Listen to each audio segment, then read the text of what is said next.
이 복음서에서 그 제자들이 그 예수님의 말씀을 잘못 이해해서 엉뚱한 그 대답을 할 때가 있습니다.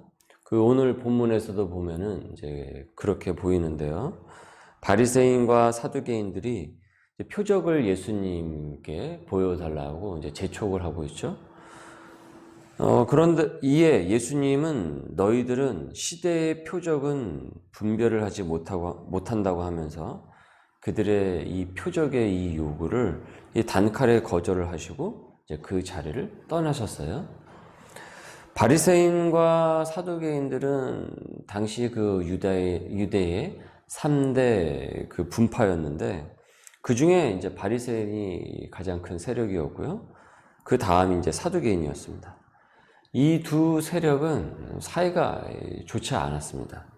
정치적으로도 합의를 보지 못했고 율법적인 부분에 있어서도 또 그들이 쫓고 있는 그 종교 신념에 있어서도 합의를 보지를 못했고 다른 견해들을 갖고 있었기 때문에 뭐 좋을래야 좋을 수가 없었던 것이죠.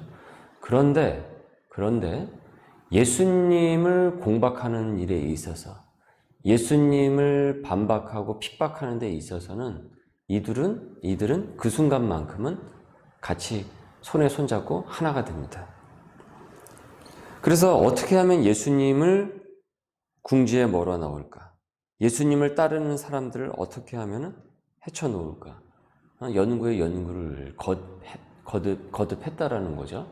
이 분파가. 자, 표적을 보여달라.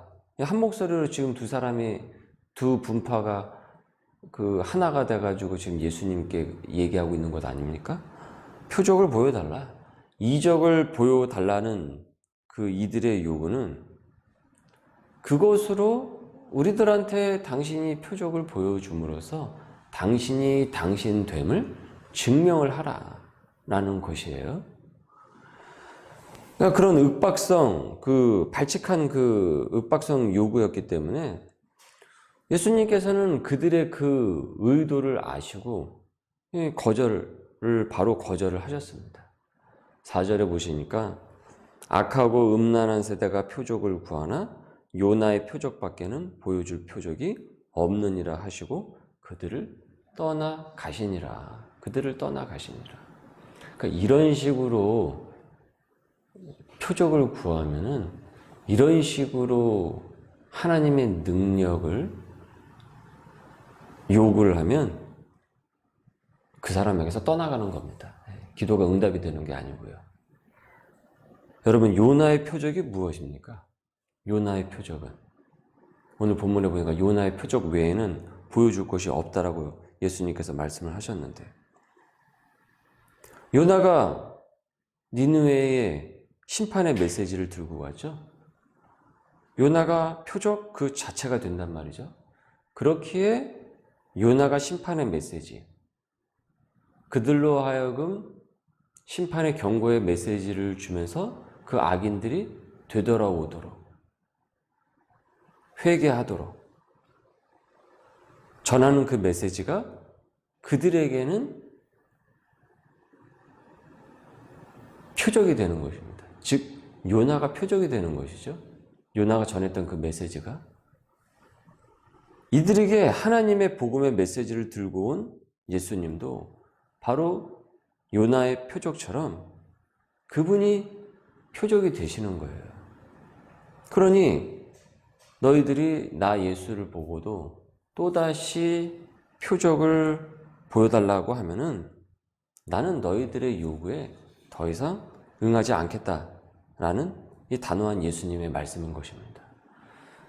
우리가 새벽에 지금 마태복음 말씀을 이렇게 쭉 보면서 유독 그 사람들을 치유해 주시고 낫게 해 주시는 그 이적과 표적들을 많이 봤죠. 그런데 여러분, 예수님께서 사람들을 고치시고 귀신 들린 자들을 고치시는 그것이 예수님께서 본인 스스로 자기됨을, 성자 하나님됨을 증거하기 위해서 그들에게 그것을 행하신 것입니까? 이렇게 하면은 얘네들이 나를 믿어주겠지? 그렇게 하기 위해서 지금 그걸 하신 거죠. 그게 아니잖아요. 그들을 긍휼히 여기시고 불쌍히 여기셨기 때문입니다. 그리고 그들은 믿음으로 간구했기 때문이었고요. 그런데 이 바리새인과 사두개인들은 이것을 어떻게 해석을 하고 있습니까? 표적을 보여달라. 그래서 당신됨을 우리한테 증명을 해라. 그러면은 우리가 그거 보고 당신이 진짜인지 아닌지 우리가 한번 판단을 해보겠다. 그런 그 심산이 깔려있는 것 아니겠어요? 그러니까 육적인 사고로 이 바리새인과 사두개인들은 가득 찼던 것이죠. 예수님을 보고도. 자, 이것이 이제 그대로 이제 본문에서 보면 쭉 이어지게 돼요. 이 중심 내용들이. 자, 이어서 그 자리를 뜬 예수님과 제자들이 건너편으로 가셨어요. 근데 마침 제자들이 떡을 잊어먹고 갖고 오지를 않았어요. 어제도 그렇지만은 계속 마태복음에서 이 떡이 말씀의 소재로 나오고 있죠. 예수님께서는 그 떡을 예로 드시면서 이렇게 말씀하세요. 6절에 예수께서 이르시되 삼가 바리새인과 사두개인들의 누룩을 조심하라. 바리새인과 사두개인들의 누룩을 조심하라. 바리새인과 사두개인들의 누룩을 조심하라. 바로 위에 지금 이 장면 바로 전에 아까 바리새인과 사두개인들의 그 누룩의 행위들이 보여졌죠.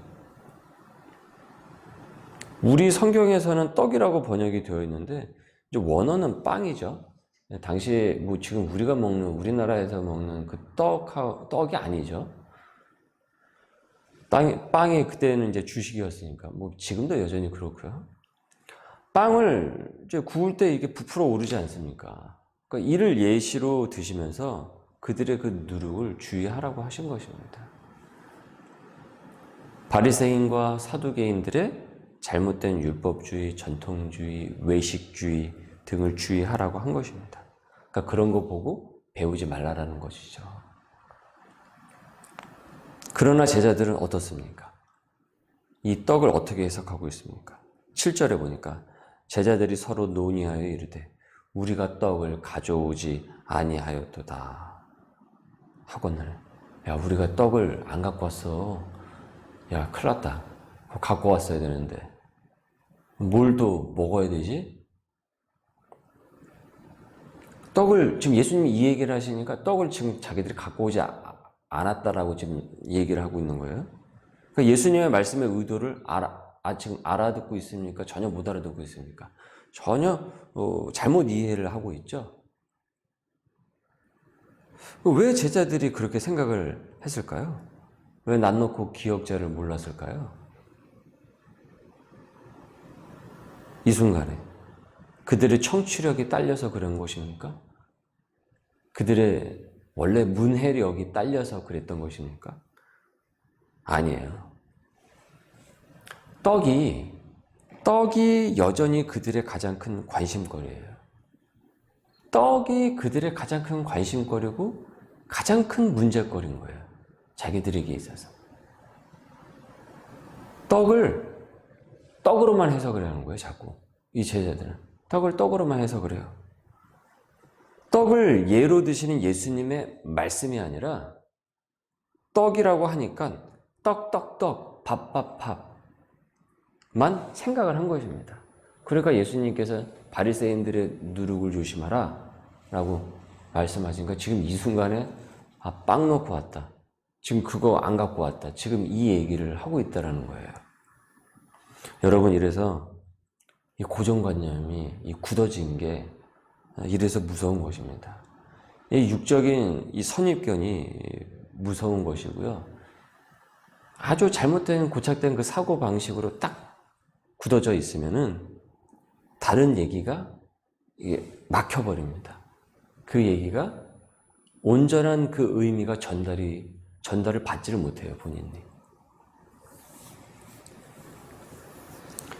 주님의 말씀을 요나의 표적으로 이해하지 못하고 얻었습니까? 엉뚱하게도 여전히 제자들이 떡으로 이것을 이해하고 있는 것이죠. 사람이 떡으로만 사는 것이 아니라 하나님의 말씀으로 산다. 사람이 떡으로만 사는 것이 아니라 하나님의 말씀으로 산다. 이 말씀의 뜻은 사람은 영적인 존재이니 하나님의 말씀으로 살아가는 것임을 전하는 것입니다. 육이 아닌, 육적인 것만이 아닌 영을 강조하기 위한. 그런데 그만큼 떡이 중요한 것이구나, 이렇게 받아들이면 사오정 해석이 되는 거죠. 그 엉뚱한 해석이죠. 11절을 보십시오. 어찌 내 말한 것이 떡에 관함이 아닌 줄을 깨닫지 못하느냐. 떡에 관한 것이 아님을 깨닫지 못하느냐. 오직 바리새인과 사두개인들의 누룩을 주의하라 하시니 그제서야 제자들이 떡의 누룩이 아니오 바리새인과 사두개인들의 교훈을 삼가라고 경계하고 주의하라고 말씀하신 줄을 깨달으니라.